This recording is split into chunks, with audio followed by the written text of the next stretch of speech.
Hey Ringside crew, welcome to the internationally known Dudes at Ringside podcast. And now here's your host, Joe Panther III.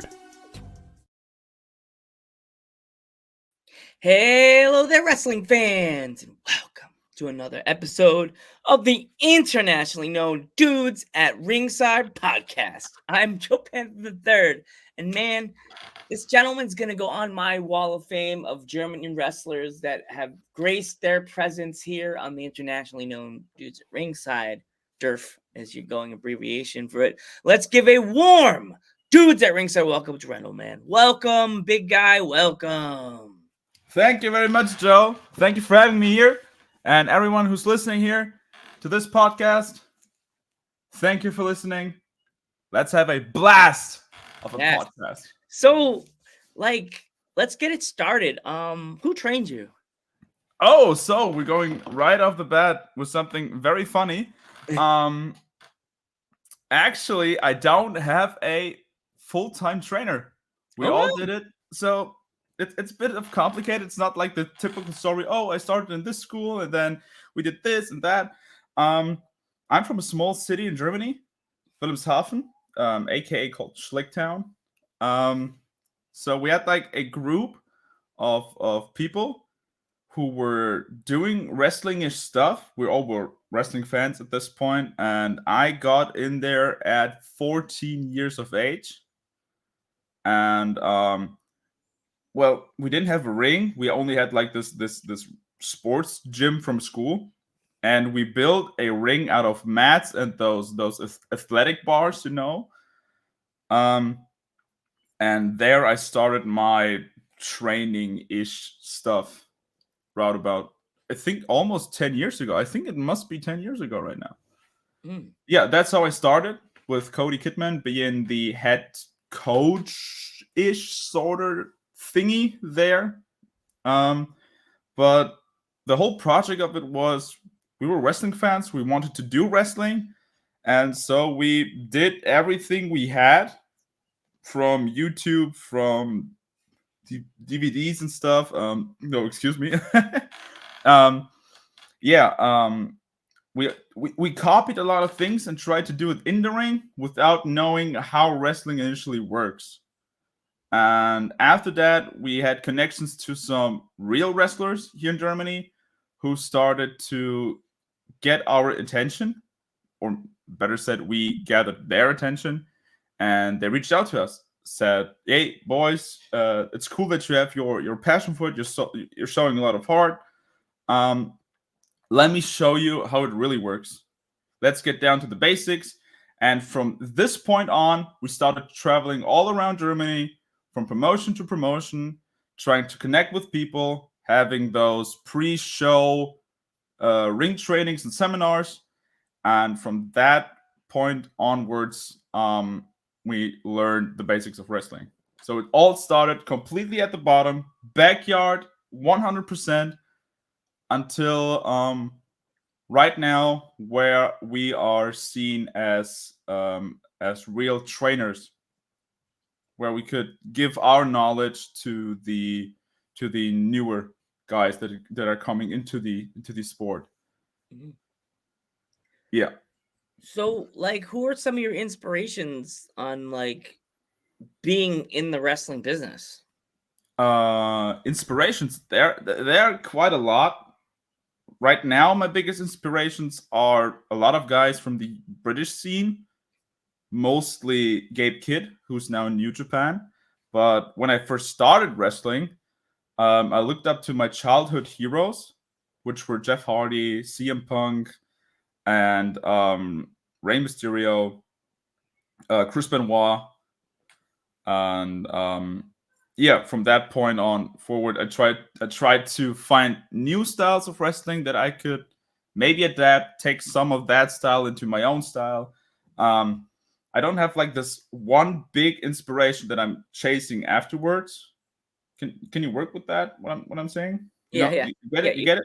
Yeah. yeah. So I'm looking at different type of people who are getting my attention. I try to study them and look up what is working for them, what could work for me. You know. Yeah. So like now you're in the business. Like, do you ever look back and look at yourself and then look now and like, wow, been doing a lot of things, like wrestling a lot of people. Yeah. Yeah. Definitely. Most definitely. I would say that last year and this year are by far my best years in wrestling. Definitely. Um, yeah, like I get better. I have like great opponents, which are my favorite ones were Eli Castle from Denmark, MBM from Belgium. Have you seen MBM live once? No, you're gonna have to send me a link on Instagram so I could check some of their action out. He's he's quite individual. He can do hard hitting stuff. He can do showman stuff. He's a high flyer. He's a risk taker. He can knock the shit out of you.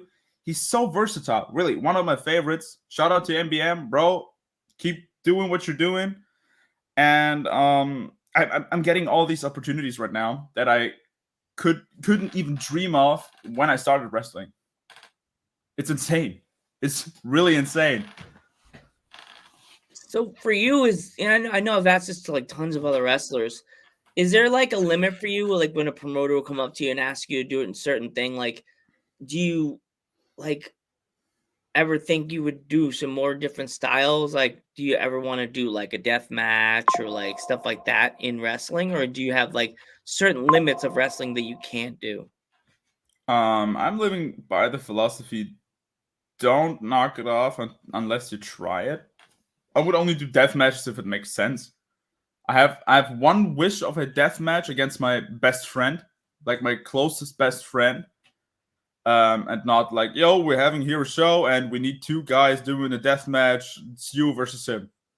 No, why? Why should I put my life even more on the line for something that isn't relevant? Mm. Oh, cool, we have a death match. It's guy number A versus guy number B. Yeah, I just numbered letters. That's what we do here in Germany. Try about it. No, I would do that. I would do death matches. I would do hardcore stuff. I would do no ropes, shoot style wrestling matches. I would do lucha rules. That's just the fascinating thing about wrestling. You have so many different styles, and you could take from every style something with you. So I would do it. There basically no limits. And if the payment is good, of course. Like I hear I need the money. Have you ever watched like Dark Side of the Ring? Like that I've watched Yeah. episode Dark. Like I watched some of those things, and now I feel for you. I'm like I feel for you guys because you do things that, for as my friend would say, you guys do all this stuff in the ring for our entertainment that could be potentially like horribly like dangerous for you all if you think Yeah. about it. Like, Yeah. I'm putting my life on the line just for you guys to have something to remember. yeah, Yeah, that's if you think about it more often, it's quite morbid that yeah, I know I could die at any point in this ring. I could potentially hurt myself so bad that my whole life could be altered. yeah, But at the same time, I'm like, no, fuck it. I'm here for a good time, not a long time. yeah, And if I'm getting the recognition for it, if I have fans come up to me, hey, bro, I love your matches. I love the way you do certain things in the ring. I had a lot of fun. That's all I need. Really, that's yeah, all I need. If you had a good time, I did my job good, I think. yeah. And Pretty if you much. hate me, then I made my job even better. So when you go to your shows, do you like travel long distance to do shows, or do you like do a lot of small town shows in No, Germany? I love to travel all over Germany. Like the longest travel I had was, I think, 12 hours to a show, and even after that, it's completely fine. Like I'm almost every weekend on the road, so it doesn't matter to me how long I'm traveling. I'm in a part of Germany where I don't have those small city promotions around me. So everything that is under 4 hours is for me a quick drive. Mm. Do you ever have to like pack a lunch and then just eat whatever at the venue or after the show? Because you're like Well, you're traveling or staying at the hotel and stuff like that? yeah, I do quite a lot of meal prepping for my shows where I'm traveling at. But most of the time, the catering at the show is super great. You have a lot of different stuff you could take off. Um, there were some instances where the catering was really bad, and you were like, okay, that's not great. But most of the time, there's somewhere a small restaurant or something fast foodish that you can just grab and go back to the venue and around that area. So it's not that big of a deal. But food is a big thing about. It's like it's a important thing for me in wrestling.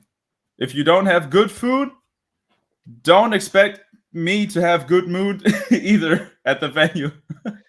I love food, so give me good food. Yeah, they're the place I go to, like, for lots of my shows in Slatington, PA. They have a food court outside the room where they do the shows. So, Yeah. like, there's, like, a different selection, like, I could go there and get, like, gyros one show, and then the You next get time I go. gyros at shows? Yes, gyros! Greek food, real Greek food. Real Greek food.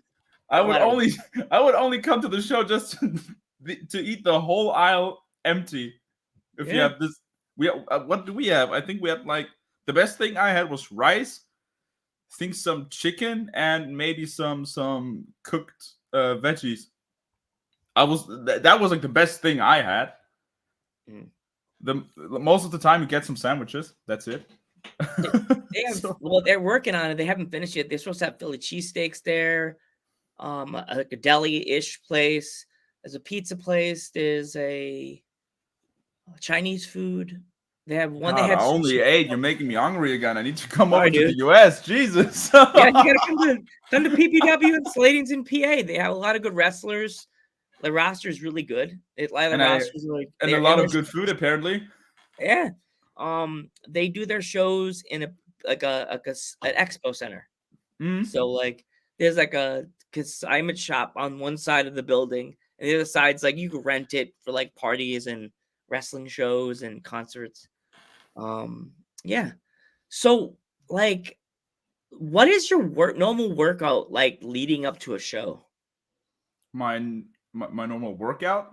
Yeah, like what is like your normal workout regimen like? Like going like the week of a show, do you do more calisthenics? Do you want to do more weights? Do you jumping stuff like that? What is like your workout like? I'm doing a lot of weight stuff because I have a lot of opponents that are way heavier than me. I'm sitting right now at, I think, 87 kilograms. I don't know how many pounds that are. I think those are around about 195, 200 pounds ish. I don't know. Um, Somewhere around that. And I got a lot of people who are way above that, who are working at 230 pounds, 250. I don't know. So I'm hitting a lot of weights when I'm working out. But what my favorite thing is, if I have the time and I have the partner, I shoot wrestle with them. That's my type of workout. So if anything is going not the way I expect it to be in the ring, I can just adapt to it, you know. So if my initial plan for that match isn't going how I expect it to be for my opponent, I have something in the bag. I have some reserve that I could provide to the match. Is there any wrestlers that you have not wrestled yet in Germany? Are there the male or the female people that you've been wanting to wrestle but you haven't had a chance to wrestle them Oh yet? yeah, quite a lot. There's, first of all, Fasai Mudo, great guy. really great wrestler, hard hitting wrestler. I need a match with him. I want a match with him. That would be awesome. Clearly, Axel Tischer, the Axeman, formerly known as Alexander Wolf from WWE. I think I heard him. It would be awesome to have a match with him, since he has the knowledge of top professional wrestling. Who's there else? Bobby Guns, top guy. Really, his style and my style. I really think we had like a great chemistry together. It could really work out pretty good if we had a singles match versus each other. Then there are people like Tempesta, who's right now in Japan. People like Crowchester, really good friend of mine.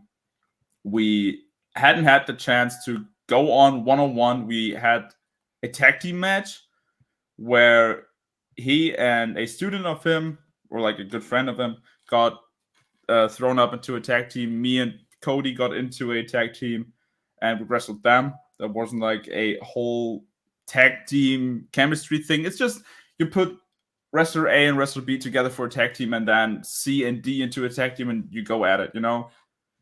Wasn't like Briscoes versus FTR. It was more like, I don't know, it was just scrambled together. And I would love to have a singles match against him. Great guy, really. One of the best in Germany right now. And there are quite a lot of people I would love to wrestle one-on-one in Germany, since it's not that small of a scene. You get the opportunities, but you have a lot of things, a lot of repeat matches right now. Yeah. Who made your gear? My gear. Yes. I have my set right now with the leopard print tights, kick pads, knee pads, and my jacket. The tights and the knee pads and the kick pads did Horvath Sportswear in Hungary. Really, I'm super happy with the outcome of this gear. It feels like second skin. It's super professionally made, great quality. The prints are super good. The studs are I have like some metal studs into my gear that matches the studs on my jacket, and these are really great. They're great made. A lot of people use those clip-on studs for the details, but she screwed them on so they don't fall apart that easily. I mean, I already lost like 2 or 3 studs of my gear, but oh geez, I mean, it happens. It's full contact sport, so I can't, like, if you go into a fight and you're wearing a lot of jewelry, don't expect your jewelry to be intact after that. I mean, yeah. What do you expect?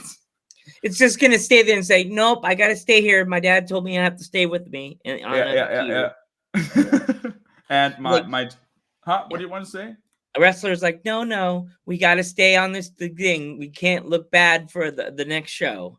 Like, wow, it's full contact. If I get some details that could fall off onto my gear, I have to, expect it. I have to work with it.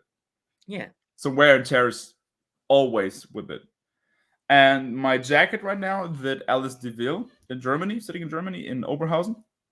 And that jacket was the reason I got this jacket is because of the leopard, like the how do you call it? Not the skin, it's the pelt. I think it's the pelt. Am I right?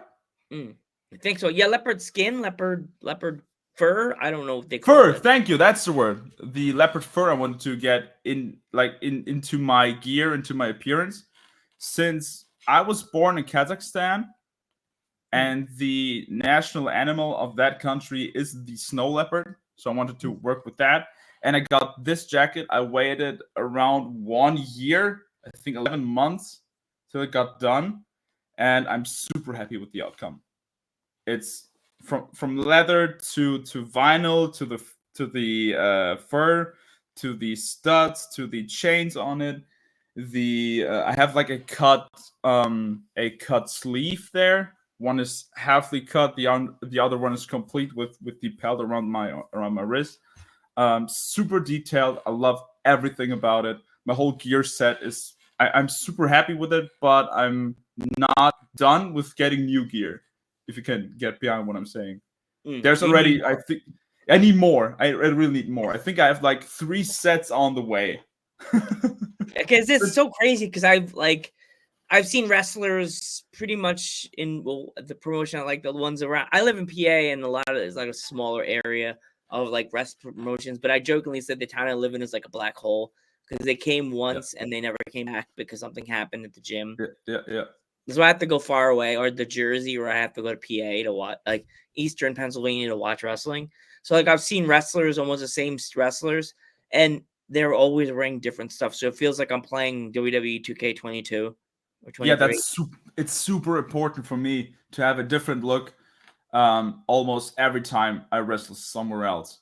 I hate to look the same right now. I mean, I'm stuck in this hole right now where I'm always looking the same with the tights, with the stuff.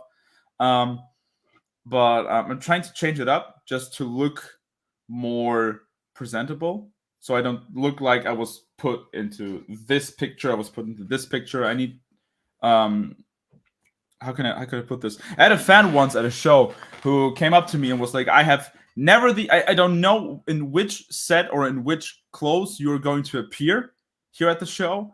So I'm more stoked about your look than the other wrestler in general. You know? Yeah. Because they know he will wear the same stuff he's wearing since 2 years. Yeah. Right? Same gear. Yeah. Yeah, it's the same gear, it's the same look. And when people come up to me and say, I'm stoked for your look, I think that's a great compliment. You know? Yeah. I'm They keeping know the that you're not people on gonna their be feet. like a WWE 2K character with like the same outfit again and again and again. You know, I'm already bored if I'm wrestling myself in the game. Like if I'm playing myself in the game and I'm playing the third match in the same look, I'm already bored at it. I was like, no, we need to change it up. I need a new look. Yeah, because I love when they give you 3 selections in the 2K games. And I always want to send that letter. I don't know if you ever thought about sending a letter to 2K, but I'm afraid I'll get banned by going playing. I'm like, can you give us like 3? Because don't they give like the wrestlers 4 different outfits, like or like the standard playable characters? Yeah, they have like 3, 4, even 5 different looks. Yeah, but the cause in that game only get 1 different selection or 2. Yeah, you have like base gear, secondary, and third gear. Yeah. It sounds like I'm talking. It sounds like I'm talking. I have like a podcast at Top Gear if I'm talking about gears. Yeah, go first gear, second gear, third gear, fifth, fourth, sixth gear. Yeah, because like I made my grandfather, and his first gear is his wrestling gear, and his second gear is his manager gear.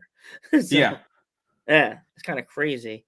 So, before we go, if my fans want to purchase any of like merch, anything of yours, where can they find it? Merchandise. You could just DM me at Randleman. That's RXNDLEMXN on Instagram, or at Randleman Pro at Twitter. Just send me a DM. I'll try to send it right out to you. Or you go at www.sl-wrestling.de. There you find a lot of stuff of professional wrestlers from European legends like John Bad Bones Klinger until my stuff. You can find it there, and you can order online. Ships worldwide. Awesome. Before we go, if there is any kids or like young wrestling fans that want to get into the business, what kind of advice would you give them? Don't give up. Listen to the people around you. Try to pick everything you hear from them, even if it's harsh critics. Try to pick everything they tell you. Work on it and get better. Don't let yourself don't be too comfortable within your style. Try new things out. Keep wrestling spicy, if I can tell it like that. If I can say it like that. Keep it spicy. Just try out new things. If it doesn't work, well, it didn't work. Try something else. Just don't give up. Don't get too bored. Have fun at wrestling. I mean, we all are fans. We started as fans, and let's keep it.